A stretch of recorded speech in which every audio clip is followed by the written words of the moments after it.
இதுக்கு தாங்க இந்த 90s கிட்ஸ்லாம் கூட்டே போகக்கூடாது. என்னன்றத போக போக சொல்றேன். இன்னைக்கு எங்க ஊர்ல கண்காட்சி தான் வச்சிருந்தாங்க. அத பார்க்க தான் நாங்கலாம் ஃபேமிலியா போயிட்டு இருந்தோம். ரொம்ப வருஷம் ஃபேமிலியோட போனனால அதே ஒரு சந்தோஷத்தோட டிக்கெட்லாம் வாங்கிட்டு உள்ள போன உடனே டைனோசர் தான் வச்சிருந்தாங்க. அது எல்லாத்தையும் பார்த்துட்டு இங்க சைடாப்ல வந்துகிட்டே இருந்தா, ஒருத்தன் முட்டைக்குள்ள இருந்து வெளிய வந்துகிட்டு இருக்கான். இங்கிட்டு ஒருத்தன் காட்டு கத்து கத்திக்கிட்டு இருக்கான்.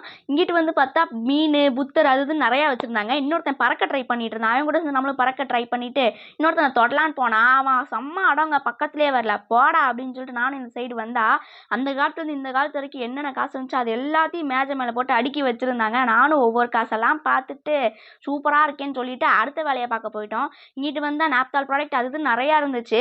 என் வீட்டில் வந்து எவனையுமே என் கூட கனடான்னு பார்த்தா 90s கிட்ஸ் மிட்டாய் பக்கம் எல்லாம் தேங்கிட்டானுங்க. இந்த மூட்டாய் நான் அப்போ சாப்பிட்டேன், அந்த மூட்டாய் இப்போ சாப்பிட்டேன், எல்லா மூட்டாயும் தூக்கி கூடைக்குள்ளே வாரி போட ஆரம்பிச்சிட்டானுங்க. அந்த நாள் ஞாபகம் நெஞ்சிலே வந்த ரேஞ்சுக்கு. பார்த்தா இன்னொருத்தரை மட்டும் காணா தனியாக கழட்டிட்டு போயிட்டு இருக்காரு. என்னடான்னு பார்த்தா சுத்துற முட்டாய் எடுத்து சுற்றி விளாண்டுட்டு இருக்காரு. இவங்க